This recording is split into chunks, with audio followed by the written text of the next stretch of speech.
Bismillahirrahmanirrahim. Assalamualaikum warahmatullahi wabarakatuh.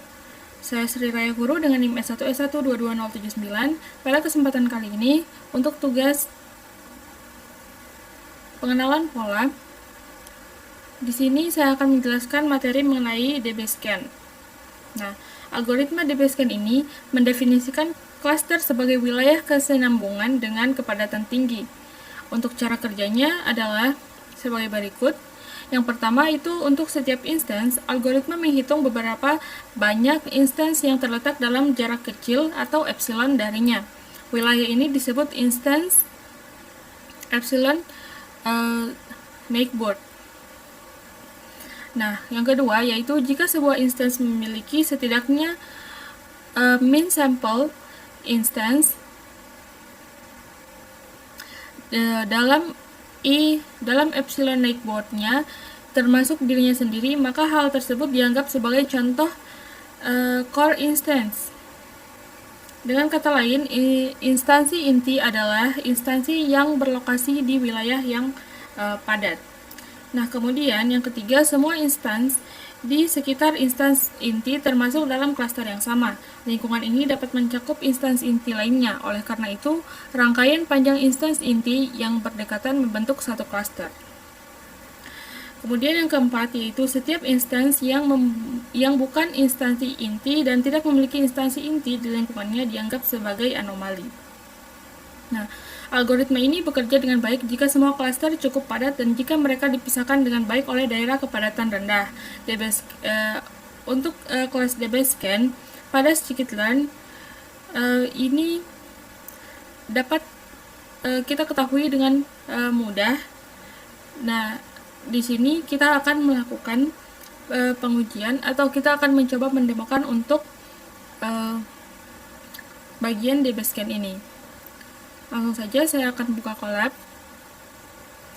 Nah, di sini kita akan mengimport DB-Scan dari scikit-learn.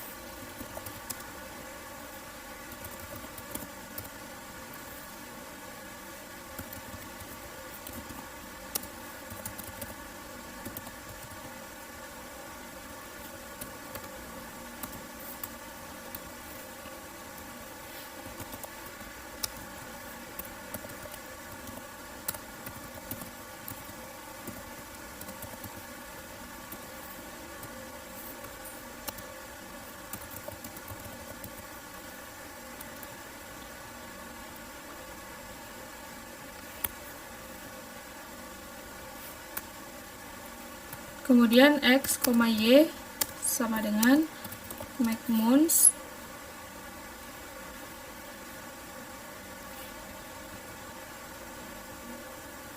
and sampelnya 1000, kemudian noise 0,5.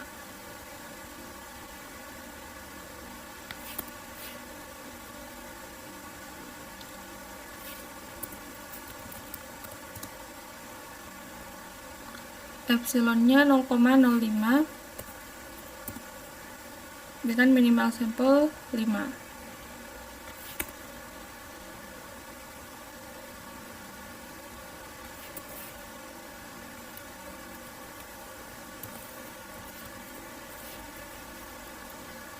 DB-Scan fit X. Nah, setelah itu kita akan melihat di sini label semua instance yang tersedia di labels instance variable.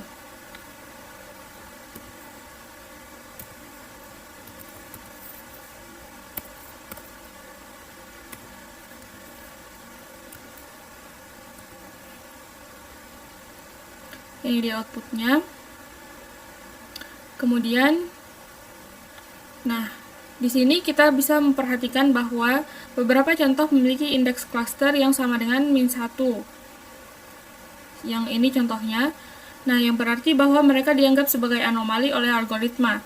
Indeks contoh inti tersedia di indeks sampel inti variable instance dan instance inti itu sendiri tersedia di komponen variable instance. Nah, di sini kita akan melihat ukurannya.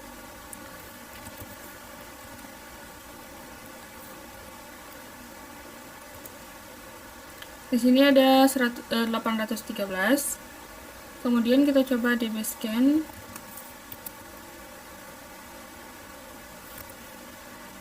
Core sample index.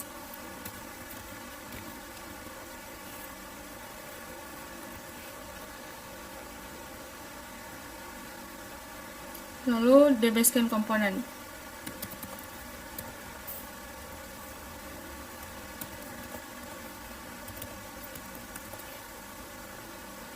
Oke.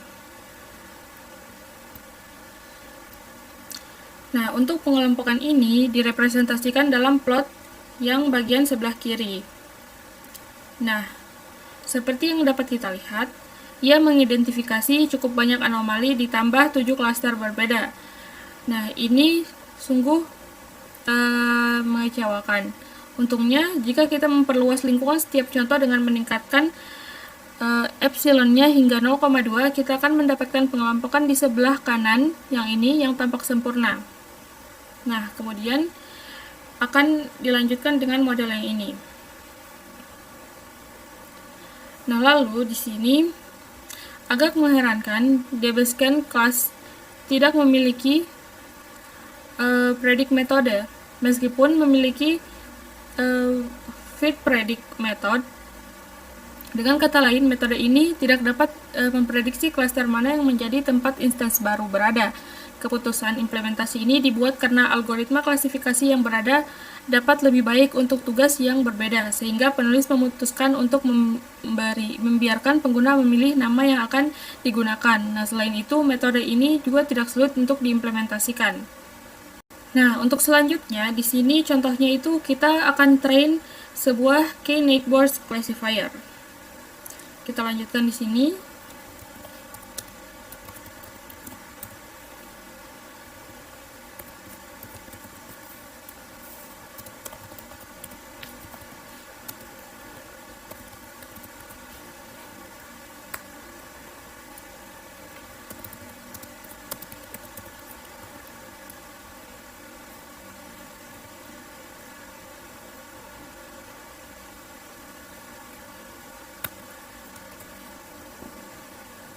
Nah, sekarang dengan beberapa contoh baru kita dapat memprediksi klaster mana yang paling mungkin menjadi tempat mereka berada dan bahkan memperkirakan probabilitas untuk setiap klaster. Di sini lanjut kita buat kodenya.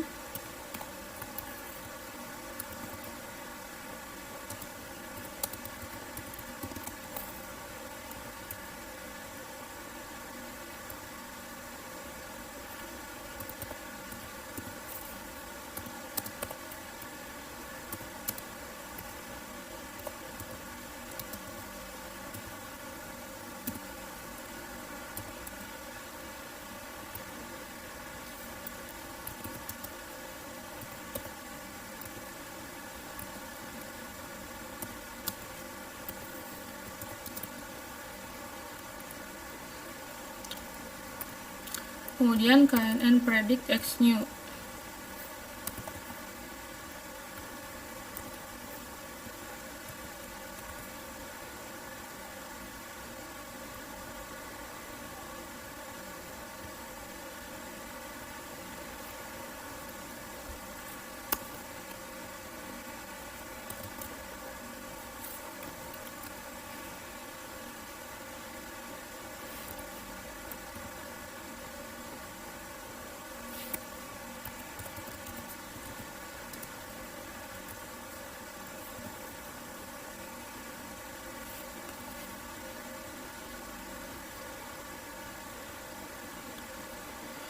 Setelah itu kita buat knn predict proba xnew.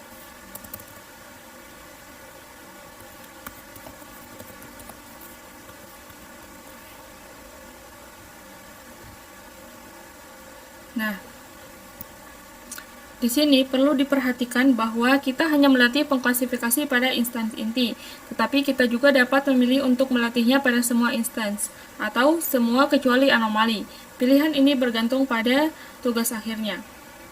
Nah, batasan keputusan direpresentasikan dalam gambar 915. Nah, untuk crossnya ini mewakili 4 kejadian dalam xnew. Perlu diperhatikan bahwa karena tidak ada anomali dalam set pelatihan, pengklasifikasian selalu memilih klaster, bahkan ketika klaster tersebut jauh.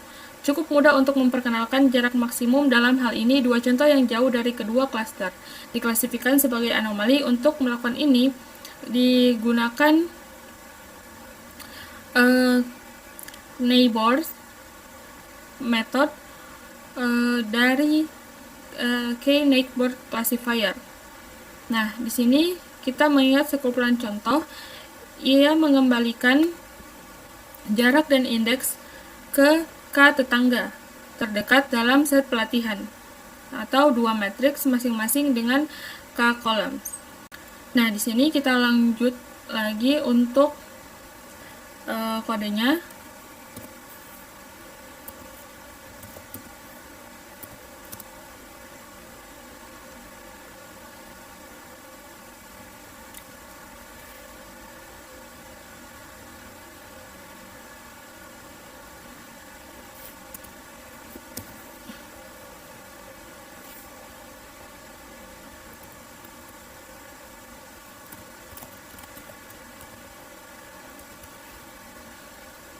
Di sini outputnya -1, 6, 0, -1.